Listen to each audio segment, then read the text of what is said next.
fazer aquilo que você não pode fazer, acima das suas forças, acima da sua expectativa. Deus, Ele contempla o meu e o seu coração. Por isso que está lá em Efésios 3:20, que fala que Deus é infinitamente mais do que aquilo que pedimos ou pensamos. Então Ele pode operar coisas sobrenatural sobre a minha vida e sobre a sua vida. Amém? Glória a Deus.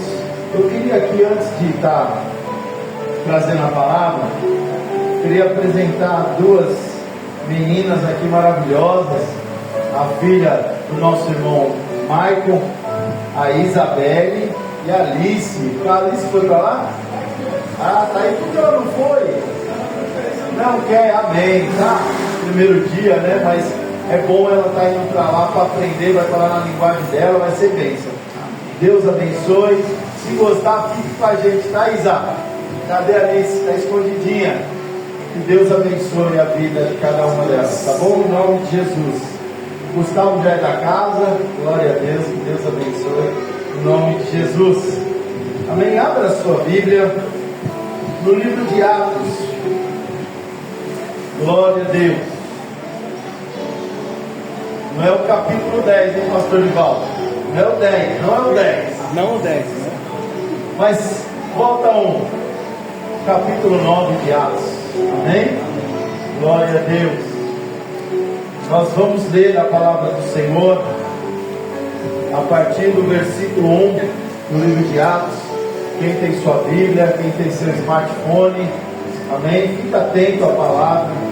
Uma coisa que eu oriento os irmãos é que quando acabar de ler a palavra, não feche na onde você está lendo, sua Bíblia, seu smartphone, mas venha acompanhando aquilo que Deus quer falar com a sua igreja. Amém? Seja um crente de Bereia, beriano, que examina as Escrituras. Amém? Glória a Deus. Diz assim a palavra do Senhor. O tema na minha Bíblia diz assim: a conversão de Saulo no caminho de Damasco. Versículo 1. E Saulo, respirando ainda ameaças e mortes contra os discípulos do Senhor, dirigiu-se ao sumo sacerdote e pediu-lhe cartas para Damasco, para as sinagogas, a fim de que, se encontrasse algum daquela seita, quer homens, quer mulheres, os conduzisses preso a Jerusalém. E indo no caminho, aconteceu que, chegando perto de Damasco, subitamente cercou um resplendor de luz do céu, e caindo em terra, ouviu uma voz que lhe dizia: Saulo, Saulo, por que me persegues? E ele disse: quem és, Senhor? E disse o Senhor: eu sou Jesus, a quem tu persegues. Duro para ti é recalcitrar contra os aguilhões. E ele, tremendo e atônito, disse: Senhor, que queres que eu faça? E disse-lhe o Senhor: levanta-te, entra na cidade, e lá te será dito o que convém fazer. E os varões que iam com ele pararam espantados, ouvindo a voz, mas não vendo ninguém. E Saulo levantou-se da terra, e abrindo os olhos não via ninguém. E guiando-o pela mão, o conduziram a Damasco. Este esteve 3 dias sem ver, e não comeu e nem bebeu. E havia em Damasco um certo discípulo chamado Ananias. E disse-lhe o Senhor em visão: Ananias. E ele respondeu: eis-me aqui, Senhor. E disse-lhe o Senhor: levanta-te, vai à rua chamada direita, e pergunta em casa de Judas por um homem de Tarso chamado Saulo, pois eis que ele está orando. E numa visão ele viu que entrava um homem chamado Ananias, e punha sobre ele a mão, e para que o tornasse a ver. E respondeu Ananias: Senhor, de muitos ouvi acerca deste homem, quantos males tem feito aos teus santos em Jerusalém. E aqui tem o poder dos principais sacerdotes para prender todos que invocam o teu nome. Disse-lhe, porém, o Senhor: vai, porque este é para mim um vaso escolhido para levar o meu nome diante dos gentios e dos reis e dos filhos de Israel. E eu lhe mostrarei quanto deve padecer pelo meu nome. E Ananias foi e entrou na casa, e impondo as mãos, disse: irmão Saulo, o Senhor Jesus, que te apareceu no caminho, aonde vinhas, me enviou para que tornes a ver e seja cheio do Espírito Santo.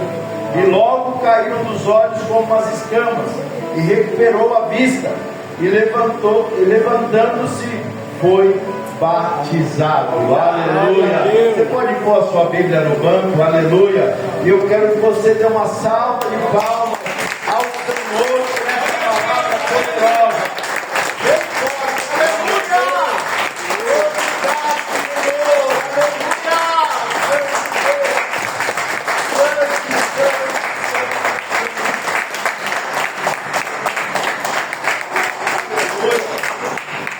Aleluia, podeis assentar.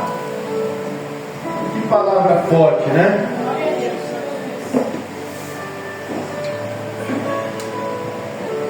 Poderíamos sair desse lugar e já ir embora. A palavra ela é muito didática. Ela falou aquilo que tinha que falar. E nós vemos aqui, eu estou falando de Saulo. Às vezes você fala, mas peraí, você está falando de Saulo ou de Paulo? É a mesma pessoa. Você que pode não estar entendendo esse mistério. Porque Saulo era um nome judaico.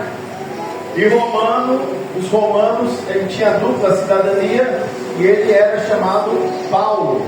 E tem gente que fala que Saulo foi transformado em Paulo. Não, esses dois nomes eram dele, na linha do judeu e na linha romana.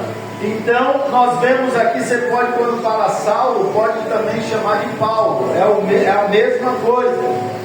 E nós vamos falar desse homem, que ele estava conversando, eu, o pastor Nivaldo, outro dia, e estava falando que esse homem, depois de Jesus Cristo, o homem que mais fez a obra de Deus aqui na terra foi o apóstolo Paulo. As revelações que ele teve da parte de Deus foi o apóstolo Paulo. Mas nós vemos aqui que nessa hora, antes dele ser um cristão, antes dele ser tomado pela glória de Deus em caminho de Damasco, ele era um perseguidor da igreja, ferrenho. Nós vemos aqui que Jesus, ele trouxe uma divisão entre os judeus, e os judeus atentavam todo o tempo ter uma acusação em Jesus para matá-lo. Nós vemos que desde o nascimento de Jesus houve uma grande perseguição. E quando Jesus, ele vem de uma maneira simples, montado num jumentinho, o seu nascimento foi ali, junto um estaleiro ali com os animais. Nós vamos ver muito agora no Natal, né? O presépio. E você vai ver aquele lugar ali, José e Maria, e os anjos, né, que vieram presentear ele. E nós vamos ver também a maneira simples que ele viveu. E o rei, ou aqueles reis que vieram de outro lugar, veio e falou pro rei da época qual que era o rei, pastor? Da época? Eu acho que era Herodes, né? Falou, ó, tem o rei nasceu.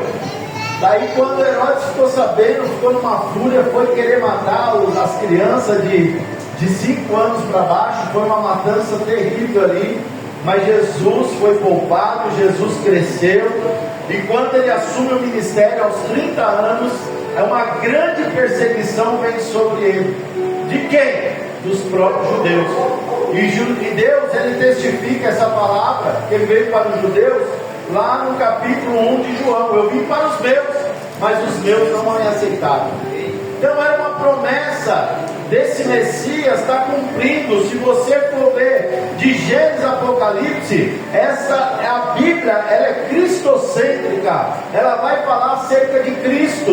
Todo tempo nós vemos a teofania de Deus aparecendo na terra, é o próprio Jesus aparecendo no Antigo Testamento, porque ele fala que ele é desde o princípio, ele é a palavra, ele é o verbo, aleluia, exaltado e glorificado seja o nome do Senhor.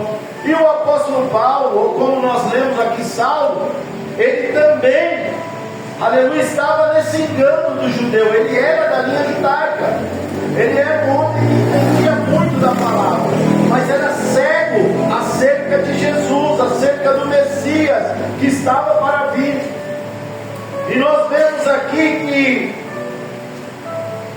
Jesus, ele morre, ao terceiro dia ele ressuscita e fica aqui na terra ainda os 40 dias aparecendo para os discípulos. Apareceu lá no Monte das Oliveiras para cerca de 500 pessoas, e ele dá uma ordem: fique em Jerusalém até que do alto sejam revestidos de poder, e serão minhas testemunhas, tanto em Jerusalém como na Judéia, Samaria e até os confins da terra.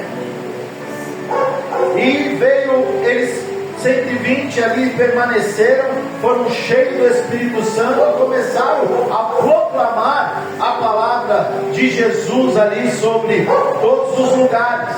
E veio a perseguição. Essa perseguição fez que os discípulos fossem um para cada lado. E você vê que toda esta causa que houve veio sobre os judeus, veio sobre os cristãos daquela época, cheio do Espírito Santo. Foi um projeto de Deus, porque com aquela dispersão as pessoas começaram a falar de Cristo de um lado, de outro lado, de uma cidade, de um lugar, de outro, e o nome do Senhor foi proclamado. Glória a Deus. E a Bíblia diz que quanto mais perseguição, mais a igreja crescia. Às vezes nós estamos aqui estagnados, parados, porque não há uma perseguição. Está muito fácil nós servir a Deus, está muito fácil nós sair do nosso lar, ir para o templo e falar da amor de Deus, está muito fácil. E às vezes quando tem alguma perseguição, quando tem alguma coisa, alguma falta, nós vamos buscar a Deus de uma maneira sobrenatural. Se você for ler sobre a igreja perseguida, irmão, vai falar: meu Deus, eu não estou fazendo nada. Meu Deus, como é fácil servir ao Senhor, como é fácil ter direito à leitura. Mas voltando ao contexto aqui, irmãos, nós vemos que se levanta Saulo, ou Paulo, esse homem estudado aos pés de Gamaliel. E interessante que nós vemos capítulos anteriores, o próprio Gamaliel tomando a palavra, ele disse: eu vi muitas obras se levantar, se for mais uma seita vai ser destruída, mas se essa obra é de Deus, ela não vai acabar. Aleluia, exaltado e glorificado seja o nome do Senhor. Aquele homem, ele tinha perseguição, não sei se se converteu depois ao cristianismo, mas eu sei que ele era um homem muito sábio, e ele que instruiu Paulo, ou Saulo. E nós vemos aqui nessa passagem que o apóstolo Paulo, ele começa uma perseguição ferrenha contra o povo de Deus, contra aquele que professava Jesus. E nós vamos ver aqui, no final do capítulo 7, aleluia, nós vamos ver sobre Pedro, ou sobre Estevão, um diácono cheio do Espírito Santo. Não era apóstolo, não era evangelista, não era pastor, era simplesmente um diácono. Olha o que ele fala aqui no final.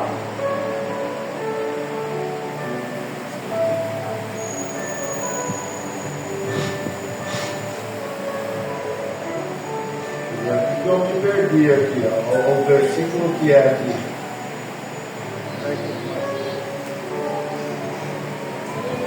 Aqui, não, é no 8.1, me desculpe, irmãos. No 8.1, após a morte de Estevão, apedrejado, porque ele estava falando da palavra de Deus, ele vai dizer assim, e também Saulo consentiu na morte dele, e fez-se naquele dia uma grande perseguição contra a igreja que estava em Jerusalém, e todos foram dispersos pelas terras da Judéia, Samaria exceto os apóstolos. Está vendo o contexto que eu estava falando para você acerca de que as pessoas foram dispersas? Porque houve uma grande perseguição. E nós vamos voltando aqui para o capítulo 9.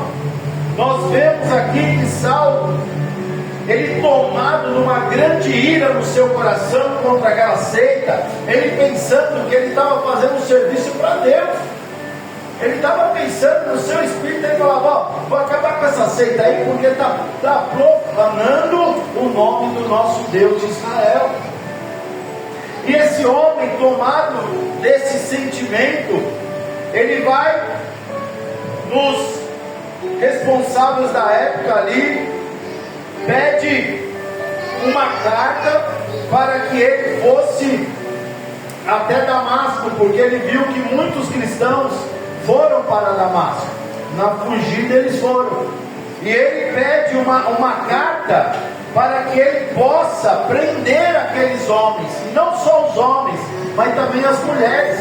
A palavra do Senhor fala que é tão ferrenha essa ordem, que antigamente, quando eles vinham alguma guerra, alguma coisa, eles poupavam as mulheres e castigavam os homens. Mas aqui não, Paulo está tomando uma grande ira, que falou: não quero que poupe todos aqueles que estão ali, homens e mulheres, os conduzisse presos a Jerusalém.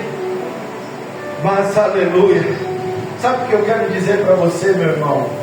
Nesta manhã, aleluia, eu não sei quem está te perseguindo, meu irmão.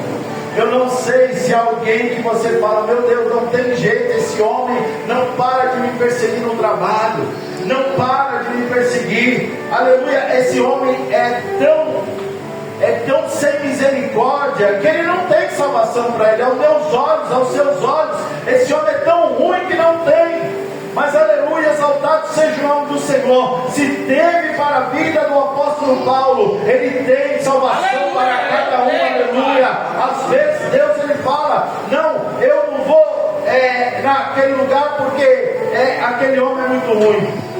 Deus tem uma obra na vida. Deus pode mudar o coração do homem. A Bíblia diz que Deus, quando ele visitou ali a vida de Saul, a Bíblia diz que num dia Deus mudou o coração daquele homem. Deus tem poder, aleluia. A palavra do Senhor diz que o coração do rei está nas palmas das mãos dele. Mas a gente fala: meu Deus, para esse não tem salvação, para esse não tem jeito.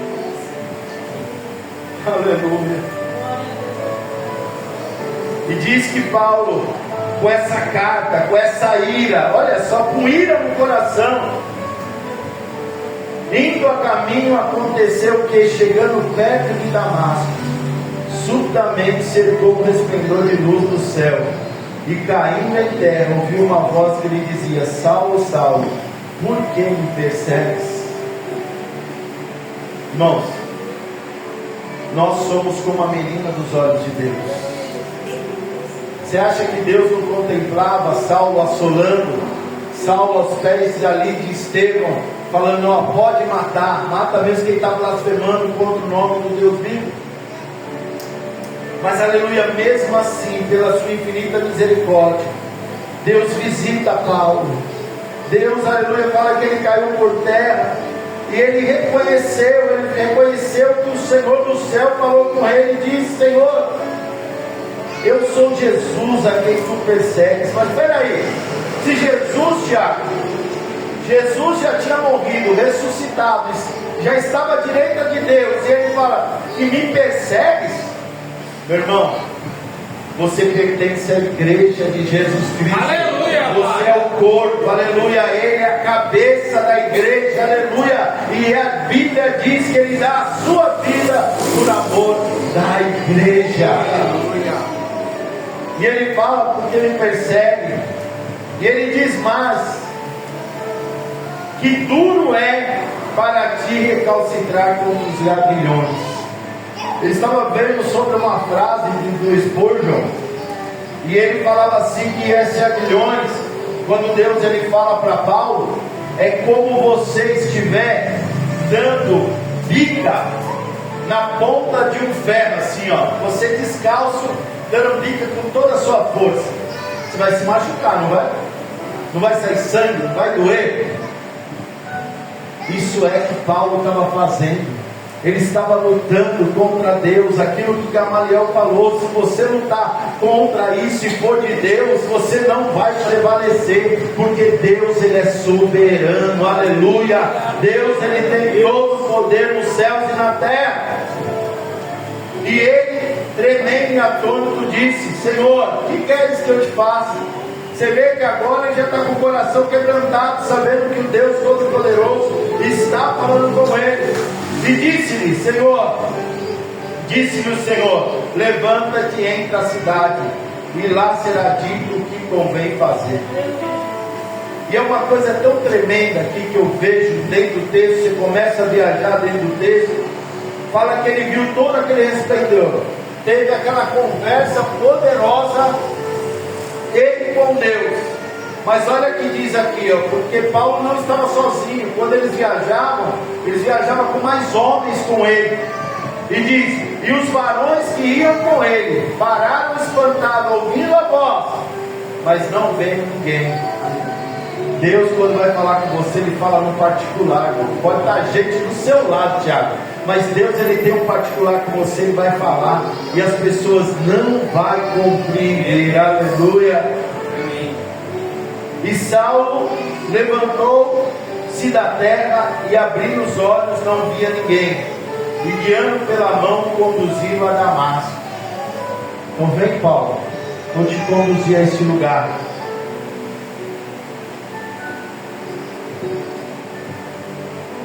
E esteve 3 dias e não comeu nem bebeu. Então Paulo foi conduzido a Damasco, levaram ele para casa ali, e ele ficou ali no particular, refletindo sobre aquela visão que ele teve. E aleluia, quando nós, aleluia, temos essa reflexão, temos a vontade soberana de Deus sobre a nossa vida, e nós passamos a compreender quão grande é a obra de Deus na minha e na sua vida. Ele parou ali e começou a se consagrar, começou aleluia, a orar, porque nós vamos ver mais para frente que ele começa a orar. Mas o importante é que ele não teve fome e nem sede. Sabe por quê? Porque Deus nos sustenta.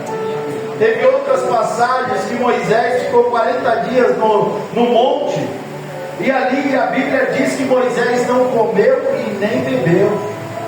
Quando você está cheio da presença de Deus, como o próprio Jesus diante daquela mulher samaritana, quando ele está com ela, ele faz todo aquele mistério com ela, os discípulos chegam ali e falam: Senhor, tem comida aqui.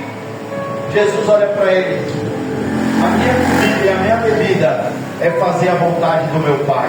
Quando você está cheio de Deus, quando você está fazendo a vontade de Deus, Deus faz automaticamente nós esquecemos as coisas da terra e só olhamos para as coisas de cima. Aleluia, glória a Deus, exaltado e glorificado seja o nome do Senhor.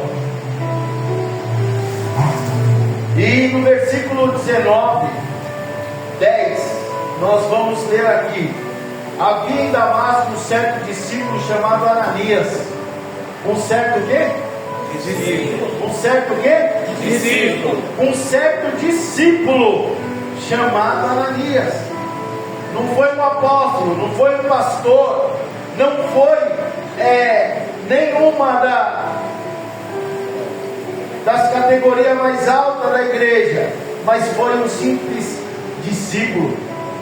Um simples, aquele que quer aprender mais da palavra do Senhor. Quando você aprende a palavra do Senhor, automaticamente você é direcionado à oração, você é direcionada a ler a palavra de Deus, você é direcionado a jejuar na presença do Senhor. E fazendo isso, Deus começa a te mostrar coisas sobrenaturais. Tudo que você vê, a gente já leu aqui no estudo bíblico, quando você começa a ler, a entender a palavra, tudo é Deus. Você olha para esse relógio, você vê o tempo, Kairos de Deus. Você olha para a natureza, você vê aquela árvore, você fala, meu Deus, essa árvore foi o meu Deus que criou. E dali você vai ver mais palavras. E esse homem, chamado Ananias, ele recebeu uma ordem. E ele disse, eis-me aqui, Senhor. Que coisa linda, quando você é um discípulo e quando você é obediente à palavra do Senhor. Mas obediente mais limitado, Ananias. Como foi falado no estudo bíblico, o pastor falou que é uma palavra que eu gosto muito de pregar, que é a palavra de Cornélio, que houve um desafio a Pedro para pregar para os gentios, e veio aquele lençol, que tinha todos os animais que os judeus não poderiam consumir ou comer. O Pedro, ele fala, não, Senhor, eu não vou comer isso não, nunca entrou nada impuro na minha boca. E Deus repreende ele e fala, não fala que é impuro aquilo que eu purifiquei. Aleluia, exaltado e glorificado seja o nome do Senhor. Olha o versículo 11 que vai nos falar. E disse-lhe o Senhor, levanta-te, vai à rua chamada direita, e pergunta em casa de Judas por um homem de Tarso, chamado Saulo, pois eis que ele está orando. Aleluia. Quando você está orando, Deus está tocando em outras vidas, meu irmão. Você está aqui na igreja, Deus está visitando o seu lar, está visitando o seu ente querido, aleluia, para abençoar e fazer a obra na vida dele. E Paulo, ou Saulo, estava orando, e numa visão ele viu que entrava um homem chamado Ananias. Olha, Deus, ele conhece o nosso endereço. Deus conhece aonde nós está. Deus, a palavra do Senhor diz que o Deus que você está diante dele, ele é onipresente, aleluia, ele é onisciente, ele é onipotente, o Deus todo-poderoso. Glória a Deus. Ele fala para Saulo, ele fala para Ananias que ia acontecer, e de repente, olha que Ananias responde para o Senhor. No versículo 13, respondeu Ananias, Senhor, de muito ouvi acerca desse homem, quantos males tem feito aos seus santos em Jerusalém, e aqui tem poder dos principais sacerdotes para prender todos que invocam o teu nome.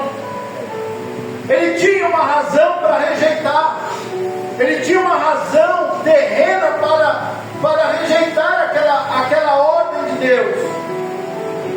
Mas olha o versículo 15. Disse-lhe, porém, o Senhor, vai, porque este é para mim um vaso escolhido, aleluia, para levar o meu nome diante dos gentios e os reis e dos filhos de Israel. Glória a Deus. E eu lhe mostrarei quanto deve padecer pelo meu nome.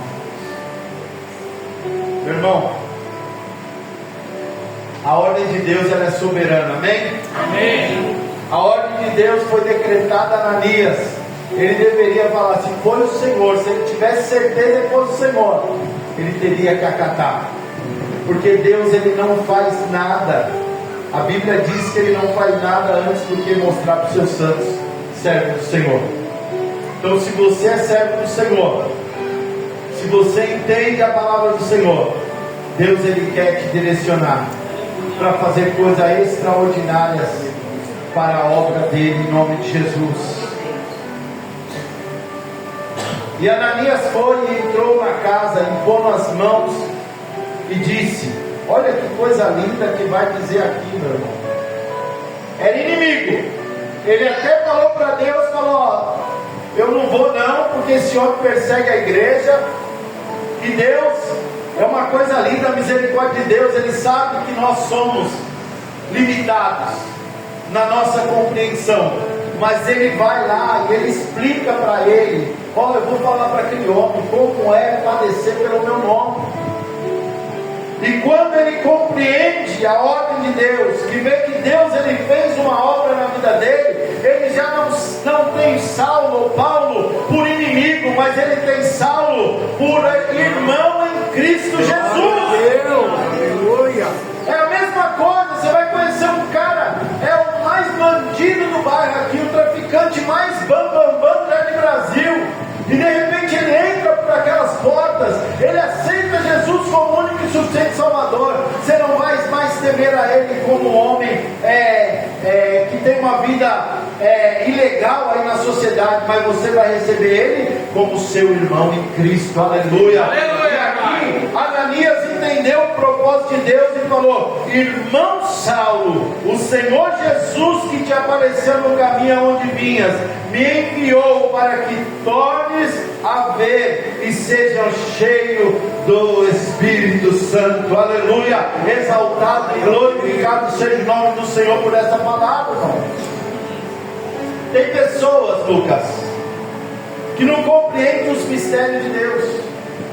Aqui nós vemos que Paulo, ele tem um encontro com o Senhor, ele tem uma visita do Ananias, um discípulo do Senhor, e ali ele põe as mãos sobre a vida de Paulo, chama ele de irmão e fala: seja cheio do Espírito Santo. Meu irmão, tem muitas vezes que as pessoas falam: não, você tem que batizar nas águas para que você for cheio do Espírito Santo. Irmão, quando você ergueu as suas mãos, o Espírito Santo já está em você, e essa fonte inesgotável já está à disposição da sua pessoa. Aleluia, você pode ser um homem, uma mulher cheia do Espírito Santo antes de descer as águas batismais. Aleluia. Porque nós vemos que é uma prova viva. Na casa de Cornélio foi a mesma coisa. Quando o apóstolo Paulo Pedro estava pregando a palavra do Senhor, ele foi pregar a palavra do Senhor e todos eles começaram a magnificar Deus e falar em línguas, e depois foram batizados nas águas. Olha que mistério que é o poder de Deus. Ninguém explica Deus, irmão. Deus, ele faz como ele quer. O mistério é dele. E olha como ele fala aqui: e logo lhe caíram dos olhos como as escamas, e recuperou a sua vista, e levantou-se e foi batizado. Você vê o mistério que Deus tem? O próprio apóstolo Paulo, mais para frente, lá em Coríntios, ele vai falar o quê? Que o Deus desse século cegou os olhos dos incrédulos. Então, quando nós andávamos lá fora, nós éramos cegos. Quantas vezes passei em porta de igreja e zombei daqueles crentes que estavam ali, mas hoje eu estou aqui glorificando e exaltando o nome do Senhor, porque essas escamas caiu dos meus olhos. Eu entendi que Deus é maravilhoso. Aleluia. Exaltado e glorificado seja o nome do Senhor. Então eu quero que fique no seu coração essa palavra, irmão. Se coloque de pé nessa hora. Eu não sei, tomara a Deus que não, mas eu não sei se tem alguém na nave da igreja que está com o coração endurecido como o apóstolo Paulo. A Bíblia nos diz que Deus